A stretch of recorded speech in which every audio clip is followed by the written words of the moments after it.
bagaimana kabar Anda hari ini? Semoga di tengah menjalankan ibadah puasa tetap semangat seperti biasanya.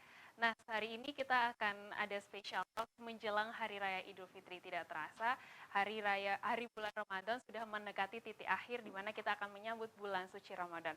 Tapi bagaimana berkaitan dengan ketahanan pangan yang akan dihadapi selama Hari Raya Idul Fitri? Kita akan bahas pada siang hari ini berkaitan dengan kegiatan dalam menunjang stabilitas harga dan pasokan pangan dengan kedua narasumber saya yang sudah hadir pada siang hari ini. Yang pertama ada Ibu Nindya Dwi Susilo SPMM selaku Kabid dari Ketahanan Pangan Dinas Pertanian dan Ketahanan Pangan. Selamat siang Ibu. Siang. Bagaimana kabarnya hari ini Bu? Baik, masih semangat Bu? Masih semangat. Nah, narasumber kita yang kedua itu ada Bapak Dr. Andes Eko Suhartono MM. Beliau adalah Kadis Koperasi Usaha Mikro Perindustrian dan Perdagangan Kota Batu. Siang Bapak. Assalamualaikum warahmatullahi wabarakatuh. Waalaikumsalam warahmatullahi wabarakatuh. Berapa hari ini sehat? Alhamdulillah. Masih semangat ya Pak? Tetap semangat. Tetap semangat. Nah pemirsa, tidak terasa seminggu lagi kita akan menyambut Hari Raya Idul Fitri. Nah tapi apa saja persiapan yang sudah dilakukan oleh Dinas Pertanian dan Ketahanan Pangan serta Perindustrian Perdagangan Kota Batu? Langsung saja saya ke Ibu Nindya terlebih dahulu. Apa saja Bu persiapan yang sudah dilakukan menjelang Hari Raya Idul Fitri?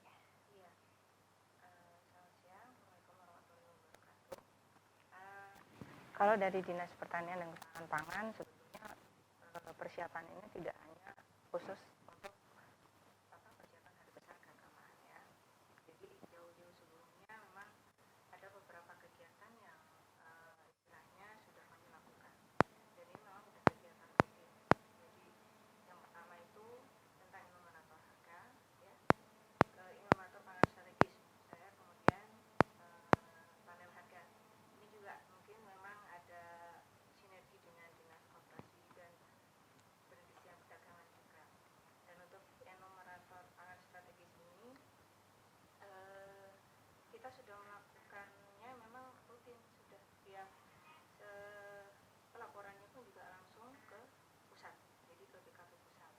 Jadi enumerator harga pangan strategis ini ada 3 kebetulan di Kota Batu. Yang pertama itu untuk enumerator stok pasokan harga beras, nah itu di tingkat pedagang. Kemudian yang kedua itu enumerator stok pasokan harga daging ayam, itu di Betema. Terus yang ketiga itu enumerator stok pasokan untuk khusus bawang putih. Jadi kebetulan kami dapat tugas dari Kementerian Pertanian untuk survei stok pangan strategis itu hanya 3 komoditi itu. Nah ini pelaporannya semuanya sama di Simon Stok, jadi sistem monitoring dan stok gitu. Jadi ini untuk khusus beras karena memang di tingkat pedagang itu kita mengambil 12 sampel lokasi ya. Jadi tersebar di 3 kecamatan. Jadi di Kecamatan Bumi Aji itu kita ambil sampel 3 pedagang, kemudian di Batu itu ada 5, kemudian di Cenrojo ada 4. Nah, jadi kegiatan survei ini dilakukannya 1 minggu sekali. Nah, setelah data diperoleh, hasil survei tersebut itu dilaporkan melalui aplikasi Simon Stok tadi, sistem monitoring dan stok. Jadi nanti ini data tersebut yang akan mengolah langsung BKP pusat. Jadi setelah diperoleh data pengelolaan data tersebut itu akan diketahui data ketersediaan beras yang ada di tingkat pedagang itu seperti apa. Dan ini pun juga berlaku untuk survei stok daging ayam dan bawang putih tadi. Jadi kalau daging ayam ya di peternaknya, dan itu juga sama, kita ngambil sampel di Kota Batu itu di Kecamatan Bumi Aji ada 3 peternak yang kita ambil sampelnya, kemudian di Kecamatan Batu ada 3, kemudian di Cenrojo ada 4 lokasi peternak daging ayam ya. Sama pelaporannya juga memang di Simon Stok juga. Yang ketiga itu juga sama untuk komoditi bawang putih. Nah, di bawang putih pun juga sama di 3 kecamatan juga. Jadi kita ngambil perwakilan untuk di Kecamatan Batu ada 2, kemudian di Bumi Aji ada 1 lokasi, kemudian di Cenrojo ada 2. Nah untuk ketersediaannya itu berarti sejauh mana Bu? Apakah mencukupi sampai Lebaran? Kalau membicarakan mengenai stok ketersediaan ya, jadi memang kita memiliki semacam analisis prognosa pangan. Jadi Di dalam prognosa pangan itu kita bisa memproyeksikan kebutuhan dan ketersediaan yang ada di Kota Batu itu seperti apa. Nah, di situ memang ada data-datanya, baik itu dihitung per kapita per hari ataupun juga ton dalam tonase. Jadi hitungannya per tahun itu ada di situ. Jadi memang kalau prognosa ini lebih kepada proyeksi ya, karena itu memang kita pelaporannya juga melalui sistem juga. Oh begitu. Nah, sekarang saya mau lebihnya seperti ya, saya mau ke Pak Eko. Persiapannya seperti apa Pak dari Koperasi Usaha Mikro Perindustrian dan Perdagangan Kota Batu sendiri? Yang jelas begini ya, apa yang disampaikan dari pertanian tadi, kita sering kolaborasi. Karena terus terang urusan pangan ini kita bersama-sama memantau. Yang jelas pertama, yang jelas kita pantau hari ini adalah masalah harga. Harga, saya coba tadi membanding-bandingkan dengan 1 tahun yang lalu ya. Kalau yang sembako rata-rata hampir tidak ada perubahan. Nah, seperti cabai turun, harga daging stabil. Tapi yang jelas kalau dulu minyak goreng dapat 2 liter, sekarang dapat 1 liter itu. Ada perbedaan itu. Jadi harganya cukup yang masih belum bisa itu kan stabil kan masih dari harga minyak goreng. Jadi kalau dulu 2 liternya itu 28, sekarang 1 kilonya sekitar 25 gitu ya. Jadi ada perbedaan yang cukup signifikan itu di mana? Di minyak goreng. Tetapi untuk bahan-bahan yang lain relatif lah. Ya, beberapa hari kemarin sembako itu relatif sudah mulai turun, sekarang udah naik lagi meski berkisar 500 sampai 1.000 rupiah. Misalnya contoh telur, kemarin sudah 22, terus kemarin naiknya menjadi 22.500 gitu ya. Sehingga pantauan kami saya pikir masih belum seperti yang tahun-tahun sebelumnya kan ada misalnya kayak cabai sampai harga di atas 100. Hari ini enggak. Seperti apa yang sampaikan tadi, maksudnya bawang putih harganya masih stabil. Harga sayur mayur juga stabil, terus harga cabai juga stabil. Naiknya ya fluktuasinya antara 1.000 sampai 500 rupiah aja, antara 500 sampai 1.000. Itu yang paling penting dan yang perlu kita sikapi hari ini adalah yang jelas ini seminggu lagi sudah menginjak hari raya.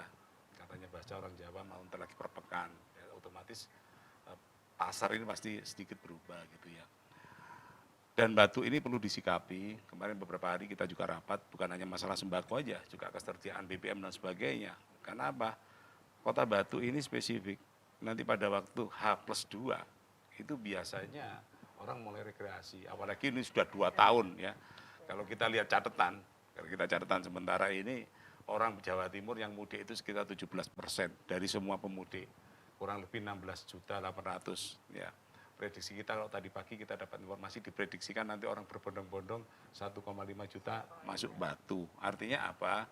Bukan hanya masalah sembako saja, tapi masalah BBM juga menjadi perhatian. Makanya ada mungkin nanti ada cadangan BBM dan sebagainya ditempatkan di satu titik. Kemarin kita sampaikan pada waktu rapat. Karena terus terang aja pada waktu H+2 sampai mau menginjak akhir cuti bersama, itu biasanya hampir masyarakat berbondong-bondong ke Batu, itu yang perlu kita sikapi gitu ya. Jadi kalau yang dikatakan Mbak tadi, saya pikir masalah harga, ya saya pikir kalau dibandingkan dengan tahun kemarin tidak jauh berbeda, hanya beberapa aja fluktuasinya naik antara 500 sampai 1.000, cuma yang minyak goreng yang cukup gratis, ya mudah-mudahan segera bisa turun kembali dan stabil kembali. Saya pikir itu. Ya berarti meskipun ada fluktuatif harga, masyarakat masih bisa menjangkau begitu ya Pak, dan bisa memenuhi dengan kebutuhan pokok yang ada. Ya, jadi misalnya beberapa bulan kemarin yang menjadi persoalan misalnya masalah minyak goreng, kami selalu rapat untuk Batu ini sementara ini tercukupi dan terkendali. Cuma kalau masalah harga, ini kan relatif. Jadi kalau masalah stok saya pikir kita belum melihat seperti daerah-daerah lain sampai antrian panjang. Kalau yang kemarin antrian panjang ini kan kaitannya dengan pembagian minyak yang curah. Karena curah ini bukan dijual umum, tetapi diberikan kepada rekan-rekan saudara kita UMKM atau yang punya usaha kecil mikro. Sehingga kemarin pasti antri gitu ya, karena sudah itu harus tercatat dulu, dikoordinir, sehingga semua kaitannya dengan minyak curah yang diberikan, didistribusikan kepada teman-teman UMKM itu semuanya tercatat. Sehingga harapan kita masalah produksi, ya ini juga kan hari ini kalau sudah bicara mau hari raya ini juga panennya UMKM, apapun yang terjadi ada gula ada semut, pangsa pasar sudah jelas. Teman-teman UMKM yang sekian bulan, sekian hampir 2 tahun ya, ini kaitannya dengan masalah pandemi, saya pikir hari ini menjadi momen, good moment lah. Saya pikir mudah-mudahan ini hari baik buat semuanya, sehingga titik balik persoalan yang kemarin kita ada pandemi, mudah-mudahan ini menjadi berkah bagi semuanya. Karena apa, terus terang aja, sekarang mudik sudah dibuka selebar-lebarnya, artinya sudah 2 tahun orang sudah nggak ketemu sanak saudara. Hari ini mungkin momen yang paling tepat, dan hari ini mohon dimanfaatkan untuk teman-teman UMKM untuk berusaha semaksimal mungkin. Kalau masalah stok bahan baku, saya pikir apa yang disampaikan dari pertanian tadi, kebutuhannya saya pikir tercukupi, dan untuk batu masalah harga juga terkendali. Dan kami kemarin sudah mencoba beberapa langkah ya. Yang pertama, pasti kita kemarin nyoba kegiatan rutin kita pasar murah. Harapan kita menstabilisasikan harga, dan ini juga bisa terjangkau. Berikutnya nanti pasti kita akan bekerjasama dengan tim TPIP, TPID. Harapan kita nanti kita melihat bagaimana produk-produk yang ada di luaran. Karena terus terang aja hari ini kan banyak parcel. Iya toh? Iya. Kita nggak tahu kadang-kadang apakah barang itu kadaluarsa dan sebagainya. Ini juga menjadi catatan penting buat kita. Oleh karena itu tim kami minta bersama nanti dengan teman-teman dari SKPD terkait maupun jajaran dari aparat, kita melihat jangan sampai nanti yang kadaluarsa masuk di dalam parcel dan sebagainya, bingkisan dan sebagainya. Oleh karena itu ini butuh kerjasama, butuh sama-sama kerja, sehingga harapan kita masyarakat terlindungi, harga tetap stabil gitu. Yeah. Baik, masyarakat terlindungi dan harga pun juga menjadi stabil. Nah, pemirsa, kita akan kembali lagi saat lagi Special Talks tetap di Agropolitan TV.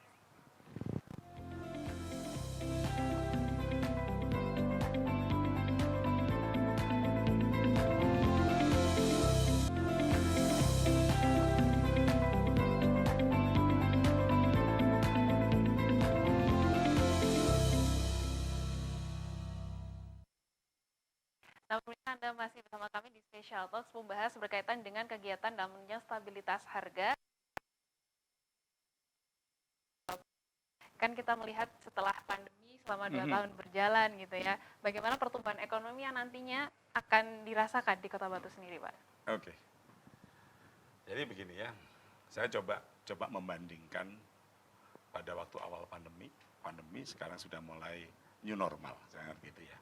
Tahun 2020 kita itu begitu luar biasa tekanan kita, apalagi di daerah tempat wisata. Jadi kalau tempat-tempat wisata seperti Jogja, Bali, itu kaitannya dengan BDRB. Kalau kita ngukur perekonomian BDRB, kita tahun 2010 sampai pernah minus 10,32. Bali itu pernah sampai minus 12. Ya, jadi Batu itu, Kota Batu biasanya pertumbuhan ekonominya kita itu mesti 3 besar, 6,5 ke atas. Tapi tahun 2020 kita tuh ranking 37. Turun drastis karena kita kontak tempat wisata. Tempat wisata itu biasanya kalau ada kejadian tuh turun drastis, tapi kalau pulih biasanya cepat. Ya ini momen yang kita tunggu, hari raya ini. Tahun 2021 alhamdulillah PDRB kita sudah bisa naik menjadi 4%, sudah positif, artinya tumbuh. Kalau tahun 2020 bukan tumbuh karena minus, gitu ya. Ini menjadi catatan penting dari kita, makanya nanti dari pertanian bisa menyampaikan bahwa penunjang paling besar untuk PDRB kita pada waktu itu adalah di sektor industri olahan dan pertanian. Kalau sebelumnya paling dominan kan jasa, seperti perhotelan dan sebagainya. Tetapi karena kemarin pariwisata dan perhotelan agak kondisi lesu, sehingga menunjang menilai 4% kemarin itu didominasi oleh olahan industri dan pertanian. Itu kondisi yang ada. Nah, bagaimana dengan tahun ke depan? Saya pikir Batu dengan kedatangan wisatawan, tempat wisata dibuka, saya yakin insya Allah lah pertumbuhan itu ekonomi kita, BDRB kita akan segera pulih kembali ya, mudah-mudahan segera ke sana. Kalau masalah Gini ratio dan sebagainya, jaraknya kita kesenjangannya sangat rendah. Oleh karena itu, hari ini sangat momen. Kalau kita lihat sebelum pandemi, misalnya ada salah satu tempat rekreasi itu, ingat saya Wisnu Selekta ya, itu kunjungannya bisa sampai 1 juta orang. Tapi pada waktu pandemi kemarin 500, dan terakhir kemarin pada waktu situasi yang paling berat itu cuma 200-300 ribu. Nah, hari ini saya pikir ini menjadi momen kita, orang sudah boleh mudik, saya pikir nanti kita lihat bersama-sama bagaimana kunjungan wisata di Batu mudah-mudahan semakin hari semakin meningkat. Itu yang paling penting. Cuma perlu diingat dalam konteks hari ini ada satu fenomena begitu menurut saya. Mungkin yang paling penting adalah begini. Orang kalau beberapa sebelum lebaran, puasa kemarin, orang banyak rekreasi, tetapi oleh-olehnya itu terbatas karena apa? Daya belinya yang berbeda. dulunya orang kalau rekreasi ke Batu biasanya bawa oleh untuk saudara, untuk tetangga dan sebagainya. Untuk sementara ini kelihatannya keuangannya ditahan. Jadi saya lihat teman-teman di UMKM juga mulai bangkit, tapi situasinya masih belum sampai seperti sebelum tahun 2020. Ya, jadi dulu kalau tahun 2020 begini ini sudah luar biasa persiapan daripada teman-teman UMKM kita untuk memproduksi usahanya, sehingga harapan kita pada waktu hari raya panen betul. Dan perlu diketahui tahun 2020 itu kondisinya ya seperti hari ini. COVID itu pada waktu sebelum hari raya. Ya, teman-teman pada waktu itu sudah semangatnya untuk berproduksi, tapi tahu beberapa hari berikutnya kena ada pandemi COVID. Mudah-mudahan tahun ini berkah mudik, berkah semua orang sudah mulai bisa kemana-mana. Harapan kita ini membangkitkan perekonomian yang ada di Kota Batu. Saya pikir itu. Yang paling penting itu mungkin tambahan dari pertanian. Penunjang pada waktu situasi pandemi yang paling dominan adalah olahan industri dan juga dari sektor pertanian. Ya, dari pertanian sendiri Bu, seperti apa penunjang yang dikatakan oleh Pak Eko sendiri nih? Iya, tadi seperti yang sudah disampaikan oleh Pak Eko, memang betul. Jadi selama pandemi itu memang untuk urusan pangan itu memang tidak pernah surut ya. Jadi justru malah terkesan bahwa peningkatan itu terjadi begitu, karena pada saat kemarin itu juga situasi di Kota Batu kan sempat, ya nggak cuma Kota Batu ya, di seluruh Indonesia itu yang pembatasan gitu ya. Jadi semua orang itu membeli dari rumah gitu. Nah, yang dibeli itu kebanyakan kan memang tentang pangan. Nah, jadi memang untuk pangan dan pertanian ini bisa dibilang pada kondisi pandemi kemarin itu memang sangat meningkat sekali. Nah, kalau pada momen sekarang seperti yang tadi sudah disampaikan bahwa itu diharapkan bisa mendongkrak, saya harap juga mungkin nanti dari para UMKM yang memang sudah menjual istilahnya olahan pangan yang sudah masuk ke dalam industri begitu ya bisa memulai lagi gitu dari awal, karena memang kalau yang dibutuhkan kemarin itu mungkin hanya kebutuhan pokok. Nah, sekarang mungkin karena kesempatannya sudah datang mudah-mudahan, jadi harapannya ya perekonomian untuk olahan industri yang tadi mungkin bisa menarik daya beli dari pengunjung yang datang Kota Batu itu juga bisa diharapkan untuk bisa memulai kembali gitu, dibuka kembali gitu. Harapannya sih seperti itu. Jadi paling tidak kalau kita bisa siap, jadi bisa jadi mungkin nanti yang datang ke sini ya untuk beberapa toko yang sebelumnya mungkin sudah mulai surut bisa buka lagi gitu kan ya, untuk oleh-oleh juga meningkat gitu ya. Tapi yang jelas kalau untuk urusan pangan itu akan tetap stabil ya, dan ketersediaan untuk di Kota Batu khususnya sembako itu tersedia, sangat tersedia. Jadi sebenarnya tidak ada yang istilahnya untuk masalah untuk ketersediaan pangan itu tidak terlalu inilah. Jadi masih stok pangan itu pada saat pandemi maupun sekarang itu juga tetap berarti ada di lapangan. Ya, jadi stoknya nggak sampai kekurangan meskipun nanti akan banyak sekali wisatawan yang datang dan membutuhkan kebutuhan pokok itu sendiri. Karena kan kemarin memang yang sempat bermasalah memang daya beli ya. Nah, sekarang karena diharapkan itu memang dengan peningkatan pengunjung setelah hari raya yang memang sudah diizinkan mudik ya, misalnya ya wisata bisa dibuka lagi begitu, insya Allah lah kita kan sama-sama berharap untuk bisa meningkat lagi begitu istilahnya, ya mudah-mudahan lah itu harapannya sih sebenarnya. Tapi ya itu tadi balik lagi kalau dari urusan pertanian ketersediaan dan stok pangan itu cukup tersedia. Ya, saya langsung ke Pak Eko lagi. Tadi berkaitan dengan daya beli, memang kita ngelihat daya belinya cukup rendah meskipun nanti bakal banyak sekali yang mudik. Nah, sebenarnya apa perlu Pak sinergi antara pelaku usaha wisata gitu ya dengan UMKM yang memang memberikan olahan pertanian itu sendiri gitu? Saya pikir selama ini kita selalu kolaborasi dengan semua pihak ya. Buktinya apa? Yang pertama begini, bagaimana kalau PR dari Disperindak ini bagaimana UMKM naik kelas. Tapi perlu diketahui pada waktu pandemi kemarin banyak yang sudah naik kelas turun kembali kan, situasinya berbeda. Jadi kalau kemarin itu pilihannya yang satu, kita bertahan atau beralih kan begitu. Banyak hal yang tetapi dalam kurun waktu 2 tahun teman-teman daripada UMKM ini kan sudah mulai merasakan dan menyesuaikan dengan situasi. Cuma hari ini yang perlu kita sikapi adalah begini. Kalau kemarin seperti disampaikan dari pertanian kemarin bahwa bahwa kita ketahui bahwa kemarin itu kan semuanya dibatasi. Jadi orang bertemu terbatas. Akhirnya ada beberapa solusi-solusi, salah satunya online dan sebagainya. Kalau sekarang itu pun dibuka, tidak semudah itu. Kemarin saya sampaikan kepada teman-teman UMKM. Yang perlu disikapi apa? Nah, mereka punya kekuatan adalah link. Yang kedua adalah konsumen mereka. Tetapi pada waktu sekarang dibuka, tidak semudah itu ujuk-ujuk konsumen itu kembali. Karena apa?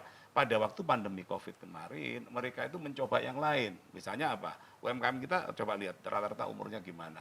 Apakah semua mereka terbiasa dengan teknologi? Sehingga ada sebagian yang tetap bertahan melalui jualan yang offline, tapi ada yang online. Nah, pada waktu online ini banyak sekali konsumen yang mulai merubah mencoba ke sana kemari. Artinya ada prosentase yang hilang bagi pelanggan. Ini adalah hal yang perlu disikapi oleh teman-teman UMKM. Karena pada waktu mereka sudah dibuka offline, ya, harusnya mulai disikapi bagaimana kembali pelanggan itu kembali lagi, ya gitu. Sehingga harapannya untuk di Kota Batu, saya pikir itu yang paling penting. Yang kedua, agak menyimpang sedikit, karena hari ini kita juga lagi bangun pasar ya. Saya himbau kepada seluruh masyarakat Batu untuk tetap belanja di Pasar Batu yang sekarang posisinya direlokasi yang ada di dekat stadion. Saya pikir produk-produk mereka adalah sangat berkualitas juga sama dengan yang lain. Oleh karena itu saya menghimbau kepada seluruh masyarakat untuk berbelanja tetap ke pasar tradisional. Saya lihat tadi juga parkiran sudah ramai. Harapan kita ini juga kebangkitan bagi teman-teman dan pedagang yang ada di Pasar Batu. Mudah-mudahan lah ini pasar lagi diperbaiki dalam konteks pemulihan ekonomi yang jelas.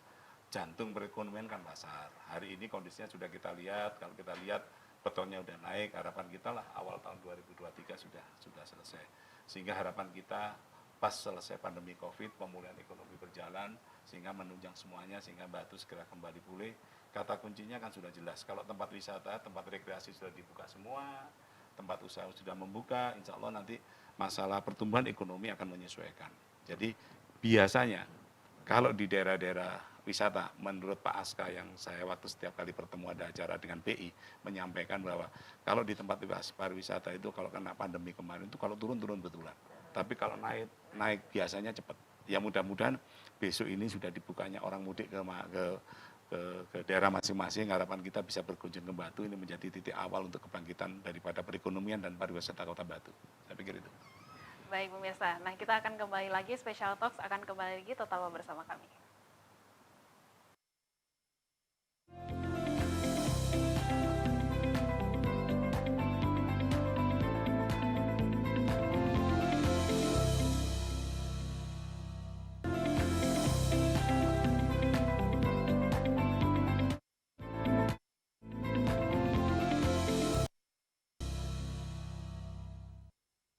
Terima kasih pemirsa, Anda masih bersama kami Special Talks membahas berkaitan dengan stabilitas harga dan pasokan pangan di Kota Batu menjelang Hari Raya Idul Fitri.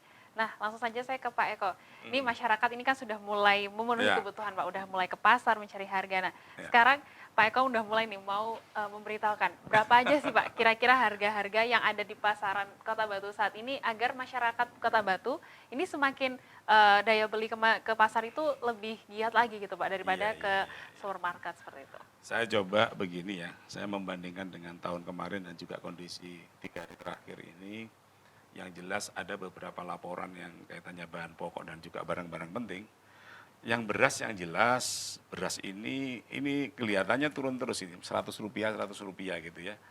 Tapi hari ini berkisar antara 11.500, ini beras bengawan gitu ya.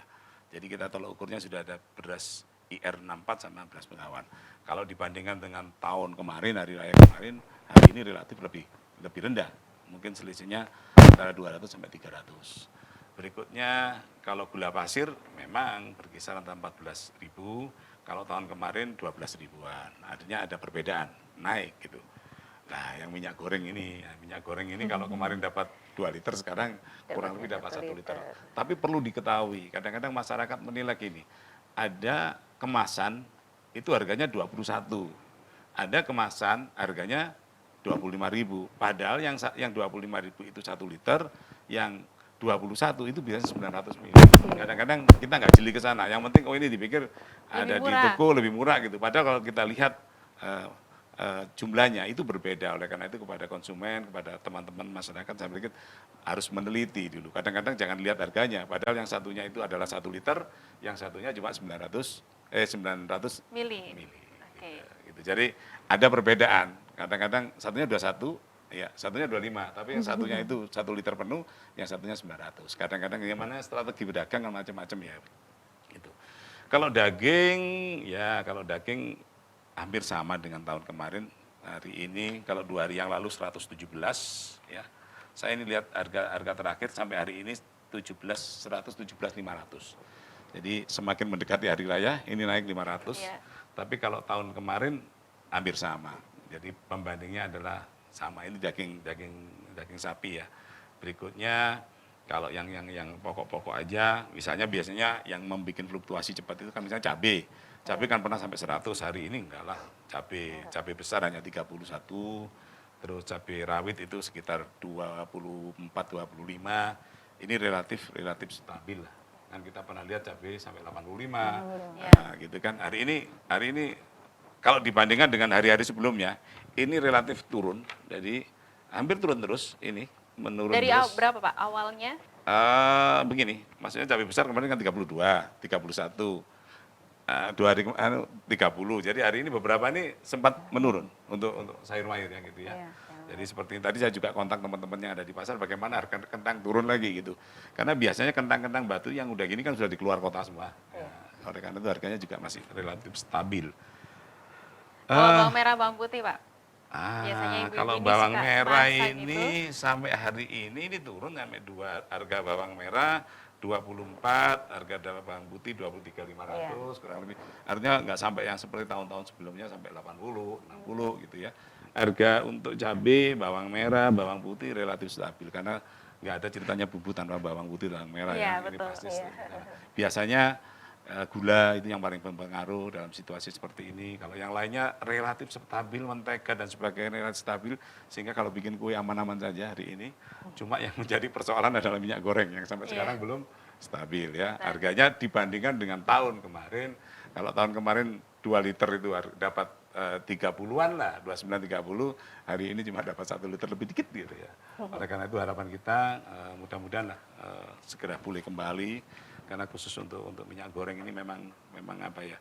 Tapi khusus untuk minyak goreng yang untuk industri, terutama teman-teman UMKM, kami berusaha semaksimal mungkin bekerjasama dengan berbagai pihak, dengan asosiasi pedagang kaki lima, APLI dan sebagainya, sehingga teman-teman yang UMKM bisa terbantu lah dari sana. IKM juga demikian, sehingga harapan kita masalah ketersediaan terutama minyak goreng bagi teman-teman UMKM dan terpenuhi. Yang terakhir saya tadi sudah menyampaikan sekarang bagaimana dengan di pasar ya.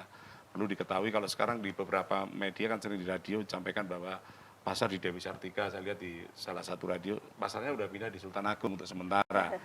Harapan kita masyarakat Batu dan sekitarnya mohonlah berbelanja ke pasar Batu, ramaikan pasar Batu sehingga perekonomian di pasar juga bisa terjaga dengan baik. Saya pikir kualitas dan bahan yang ada di sana juga baik semua. Jadi kalau pasar Batu saya sampaikan kalau pasar pagi itu dulu kan di dalam pasar Dewi Sartika, sekarang ada di stadion. Mungkin nanti bagi pemudik yang ingin belanja monggo gitu ya. Berikutnya kalau yang jual kain, ya emas, sayur mayur, buah-buahan yang ada di Bedak itu ada di stadion luar. Ini harapan kita juga bisa dikunjungi ke sana.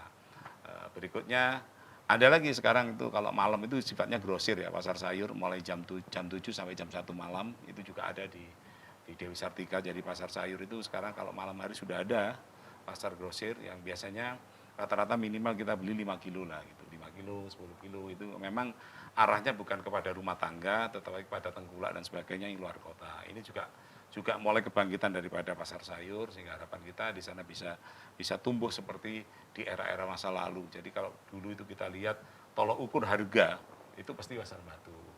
Ya, oleh karena itu kita pinginnya nanti mudah-mudahan dengan bekerjasama dengan semua pihak kembali kejayaan daripada pertanian di Batu. Ya, itu yang dari kami. Nah, ada satu yang menarik lagi Pak Mas. Ini kan Batu ini nggak hanya dari tempat wisata saja, tapi kan sejuk, banyak tanaman gitu ya Pak. Nah, kalau yang ke Batu ini mau beli pupuk, harganya berapa sih Pak kalau beli pupuk ini Pak? Kalau kan pupuk, catatan gitu. saya ini pupuk urea juga stabil, masih 2.250 per kilo, pupuk ZA harganya 1.700, relatif stabil, pupuk SP36 ya, ini juga 2.000, jadi relatif stabil kalau dibanding, karena kalau beda ya, kalau pupuk itu sejak awal standarisasinya udah jelas Iya, daripada harga gitu ya. bahannya. Jadi bagaimana penyalurannya ke distributornya saya pikir udah jelas. Jadi kalau di pupuk itu mau dibawa kemana, pupuk ini pasti terpantau gitu kan. Kami dengan pertanian selalu Sudah ada. sidak gitu ya. Bagaimana itu sudah terpantau sehingga harganya masih tetap stabil.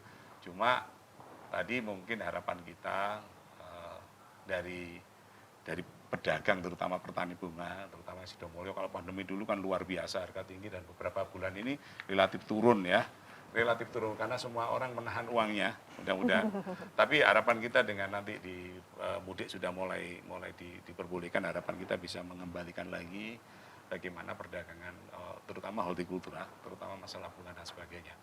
Bunga memang dulu awal-awal pandemi Covid banyak orang mengisi kesibukannya untuk berkebun dan sebagainya, Iya. sehingga pada waktu itu harganya luar biasa, sehingga yang di Sidomulyo, saya orang Sidomulyo tahu betul bagaimana situasi pada waktu itu pedagang bunga, tapi akhir-akhir ini memang agak sedikit mulai menurun, dan mudah-mudahan setelah Pak Mudik ini bisa mengembalikan lagi pasar wisata Sidomulyo, terutama bunganya bisa kembali, terutama di daerah Kerapia ya, di daerah Tinjumulyo dan sebagainya, sehingga untuk bunga saya pikir tinggal bagaimana nanti situasi pasarnya.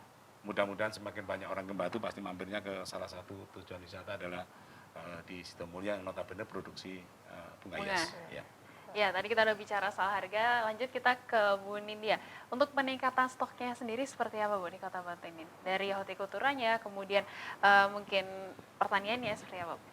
Iya, kalau tadi kaitannya dengan menyambung sedikit tadi ya tentang harga. Jadi entah itu memang harganya meningkat ataupun menurun, itu kan memang tergantung dari ketersediaan.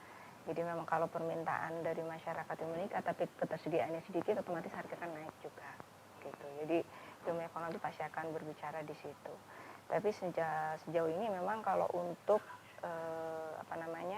tentang kesediaan harga itu memang sangat-sangat berpengaruh. Nah, dan alhamdulillah memang kalau kebutuhan yang diperlukan di Kota Batu itu semuanya kan memang sudah tersedia dan cukup. Jadi sehingga harga itu bisa terkontrol dengan baik. Jadi tidak ada kenaikan yang terlalu signifikan. Kecuali untuk minyak goreng tadi ya. Karena memang kalau minyak goreng ini kan status permasalahannya udah sifatnya nasional ya. Jadi tidak hanya di Kota Batu saja. Jadi pengaruhnya memang banyak. Ya, entah itu mungkin dari harga minyak dunia atau mungkin dari kebutuhan CPO-nya. Terus mungkin panenan dari sawitnya juga yang turun. Jadi banyak faktornya sebetulnya. Dan salah satunya ya memang kita termasuk ya Kota Batu juga terimbas gitu. Tapi untuk ketersediaan dari beberapa bahan pokok itu semua itu masih mencukupi, bahkan surplus. Oh, bahkan surplus ya Bu? Jadi makanya kenapa harga itu tidak terlalu istilahnya Berbeda jauh gitu ya? dengan yang sebelumnya gitu. Meskipun kalau hanya ada peningkatan sedikit misalnya, bisa jadi itu karena memang proses pengiriman yang bisa terlambat, misalnya seperti itu. Jadi kan memang kalau untuk di Kota Batu ini kan memang penghasilnya lebih ke hortikultura ya, bukan tanaman pangan ya. Jadi kalau beras itu memang kita bukan menghasil beras, tapi bukan berarti kita tidak memiliki. Hanya ada beberapa yang ada di beberapa di desa di Giripurno sama Pendem itu memang ada. Tapi kalau untuk mencukupi di Kota Batu itu memang jelas kurang. Nah, tapi kan yang namanya perputaran pasar itu kita memperoleh istilahnya impor dari negara tetangga, maksudnya dari daerah sebelah. Nah, itu ada. Jadi kalau di Kota Batu itu kita masuk dari Kabupaten Malang, misalnya dari Kabupaten Blitar, terus dari Kediri, Kabupaten juga seperti itu. Itu jadi daerah wilayah yang aglomerasi lah, istilahnya masih Jawa Timur kita. Jadi tidak ada yang tidak ada, semuanya ada dan semuanya tercukupi, sehingga memang pengaruhnya ke harga itu tidak terlalu signifikan gitu. Jadi memang pengaruhnya seperti itu ya. Kalau untuk penghasilnya di Kota Batu memang kita lebih ke hortikultura ya, jadi banyaknya sayur dan buah. Jadi kalau untuk tanaman hias pun juga itu memang ciri khasnya di Kota Batu ini ya itu gitu. Jadi kalau ya mudah-mudahan lah untuk pada kesempatan sekarang ini semuanya bisa bergerak bersama-sama lah untuk pemulihan Mungkin ekonominya. saya nambah dikit ya, kan yang lagi ini kan minyak gorengnya. Iya. Sebenarnya kebutuhannya berapa sih? Kita itu per orang itu berapa gitu ya. Sebenarnya kita bisa berhitung gitu ya. Bisa berhitung. Jadi kalau ada satu keluarga gitu, ada 5 orang, itu berapa sih kebutuhannya? Sebenarnya satu orang itu 0,9 kalau nggak salah, kurang lebih nggak sampai 1 liter. Sehingga kita bisa berhitung, jadi kebutuhan kepala keluarga yang ada di Batu berapa, sehingga stoknya berapa, sebenarnya berhitung. Jadi kalau misalnya kita dalam satu keluarga ya, kita ada 5 orang gitu ya, sebenarnya maksimal itu 5 liter lah satu bulan gitu. Tapi kan tidak harus seperti itu kan, hari ini dibatasi apalagi berbicara minyak gitu ya. 0,9 saya kebutuhan masing-masing orang kalau yang biasa-biasa ya bukan untuk produksi. Saya pikir yang disampaikan dari pertanyaan tadi, karena ketahanan pangan ada di sana sektornya, saya pikir kita sampai hari ini setiap kali saya pertemuan dengan baik pemerintah provinsi maupun pemerintah pusat, kita itu selalu tercukupi dan terkendali. Artinya sampai hari ini persoalannya itu kalau minyak stoknya ada, cuma yang menjadi persoalan harga eceran tertingginya itu pasti masing-masing daerah mesti agak sedikit beda gitu. Cuma yang jelas ya itu tadi, kalau yang kadang-kadang kemarin kan sering tanya, Pak ini masyarakat minta minyak curah. Nah ini kan kami juga repot dengan, kami udah berhubungan dengan PPI, ada RNI yang notabene mereka mensuplai daripada minyak curah. Minyak curah ini sebenarnya difokuskan untuk kebutuhan daripada teman-teman yang produksi. Jadi sebenarnya UMKM dan sebagainya. Ya kalau misalnya kayak orang jual gorengan kan pasti kebutuhannya beda dengan rumah tangga. Nah ini menjadi prioritas kami. Saya mohon maaf karena selama ini kadang-kadang dari masyarakat, Pak kenapa minyak curah tidak disampaikan gitu ya. Ini orientasinya ke sana, karena curah pun beda kan dengan minyak yang premium gitu ya. Dan di Batu ini juga kalau kita lihat di pasar, kita survei, jarang sekali orang jual minyak curah gitu loh. Ya, minyak curah itu memang sebagian besar diperlukan, dibutuhkan oleh teman-teman yang punya usaha produksi, misalnya keripik dan sebagainya. Tetapi di Batu sendiri juga teman-teman UMKM itu kadang-kadang juga menjaga kualitas ya. Minyaknya kadang-kadang kalau gorengan itu kadang-kadang juga premium dan sebagainya gitu. Karena terus terang aja saya terima kasih kepada teman-teman pedagang dan UMKM tetap menjaga bagaimana kesehatan dan sebagainya, pelanggan yang dinomorsatukan. Nah, ini gambaran yang sering saya survei seperti itu. Makanya di Batu ya mohon maaf kalau kita lihat tidak seperti di beberapa daerah yang sampai berebut masalah minyak curah. Masih memperhatikan. Terkendali. Karena memang mereka meningkatkan kualitas lebih penting. Karena nanti akhirnya konsumen itu bisa kembali ke mereka dan akhirnya tetap. Kalau masalah strategi perdagangan, apakah itu dikecilkan kualitasnya atau harganya yang dinaikkan, macam-macam caranya. Tapi yang jelas sampai hari ini stabilisasi masalah persoalan itu tetap mereka menjaga kualitas teman-teman itu. Saya pikir itu. Jadi di Kota Batu ini sendiri harga cukup stabil dan ketersediaan pangan pun cukup untuk Lebaran maupun jumlah wisatawan yang akan datang ke Kota Batu. Nah, pemirsa Special Talks akan kembali lagi sesaat lagi.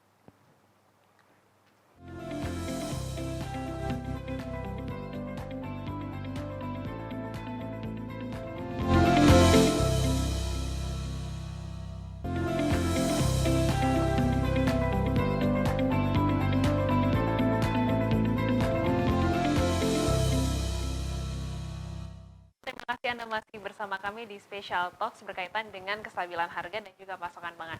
Langsung aja saya ke Ibu Nindya. Harapan terakhirnya Bu, dari Dinas Pertanian dan Ketahanan Pangan ini seperti apa? Ya, kalau dari kami sih kepada masyarakat Kota Batu, jadi tidak perlu khawatir untuk masalah tentang ketersediaan dan kebutuhannya, itu pasti akan ada karena memang stoknya melimpah dan terus ya. Jadi monggo bisa, karena memang ini momennya sudah dibuka ya. Jadi kita juga boleh berpergian dan sudah tidak dibatasi lagi. Kita ramaikan kembali. Jadi kita ramaikan kembali, misalnya ya pasar, kita datang ya. Jadi semuanya sudah tersedia. Jadi harapannya ya kalau khususnya untuk dari sisi ketahanan pangan ya beli istilahnya boleh istilahnya untuk memulai sesuatu itu yang baru, tapi tidak terlalu yang istilahnya mencukupi lah sesuai dengan kebutuhan. Jadi tidak berlebih gitu maksudnya. Oke, semua ketersediaan ada, jadi jangan ragu untuk beli ke pasar. Langsung ke Pak Eko, harapannya apa ini Pak dari Koperasi Usaha Mikro Perindustrian dan Perdagangan Kota Batu sendiri? Kalau saya jelas, yang pertama harapannya yang jelas harga-harga kebutuhan pokok itu ya stabil lah. Terutama yang satu itu minyak goreng, harapan kita stabil karena terus terang aja sangat berpengaruh terhadap terutama produksi teman-teman kita yang di UMKM. Yang jelas saya berharap dengan kestabilan harga yang sudah seperti yang saya sampaikan tadi, paling enggak masyarakat sudah tahu situasi yang sekarang.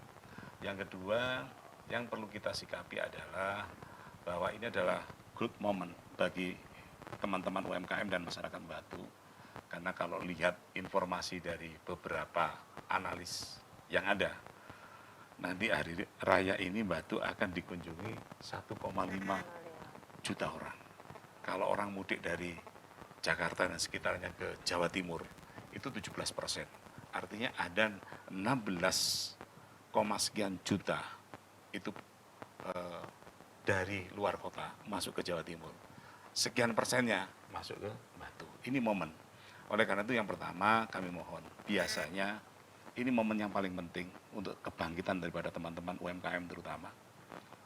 PKL, para pedagang, ini adalah momen kebangkitan. Harapan kita untuk menjaga kualitas produksinya. Sehingga harapan kita setelah hari raya nanti produk-produk kita tetap akan menjadi andalan Kota Batu. Kita ketahui ya Mbak, pada waktu pandemi COVID saya pernah mengadakan survei. Kalau dulu orang banyak, kalau ada kegiatan pameran atau apa, itu yang paling dibutuhkan paling banyak itu yang beli itu adalah keripik apel, keripik itu. Tetapi pada waktu pandemi yang menginjakkan new normal kemarin itu masih didominasi oleh souvenir dan sebagainya. Artinya ada penggeseran orang membeli karena ada daya beli yang tadi yang berbeda. Kalau dulu kalau saya datang ke Batu pasti anak saya, saudara saya, tetangga saya kita bawakan. Oleh karena itu kami mohon nanti teman-teman menjaga baik kualitas maupun produksinya sehingga harapan kita momen hari raya ini bisa kita manfaatkan sebaik-baiknya. Ya mudah-mudahan daya beli masyarakat semakin hari semakin meningkat sehingga kalau belum membeli produk-produk UMKM Batu belum ke Batu, keripik apel, keripik nangka dan sebagainya. Terus berikutnya saya menghimbau kepada masyarakat dalam situasi seperti ini dimungkinkan kadang-kadang kalau menjual pada momen hari raya ini kan semuanya barang begitu leluasanya jual beli gitu ya. Harapan kita lebih teliti, terutama melihat dari kadaluarsanya, terutama bagi kita yang kadang-kadang kita memberikan kepada sanak saudara kita untuk lebih teliti. Karena apa? Biasanya kadang-kadang kurang beberapa hari dan sebagainya ini mohon menjadi perhatian kita bersama. Dan kami dengan tim akan melakukan sidak insya Allah secepatnya sehingga harapan kita terlindungi masyarakat terutama konsumen. Yang berikutnya harapan saya, kami mohon dengan hormat karena hari ini mendekati hari raya, monggo berbelanja ke pasar tradisional. Pasar tradisional lebih menarik, kualitasnya juga bagus. Pasar tradisional yang ada di Batu, posisinya ada di Sultan Agung, gambarannya adalah di seputaran stadion. Harapan kita, mari kita ke sana berbelanja di Pasar Batu, harga terjangkau, insya Allah sebagai disampaikan dari pertanyaan tadi stok tercukupi, insya Allah aman. Saya pikir itu. Jangan lupa untuk berkunjung ke Pasar Batu karena harga terjangkau, berkualitas juga, serta stok tersedia. Terima kasih kepada Pak Eko dan juga Bu Nundia atas sharingnya pada siang hari ini berkaitan dengan stabilitas harga dan pasokan pangan. Nah pemirsa jangan lupa untuk datang ke Kota Batu karena jangan ragu lagi di Kota Batu stabilitas harga terjamin dan juga kualitas terjaga dan stok tersedia. Saya Aulia pamit, sampai jumpa.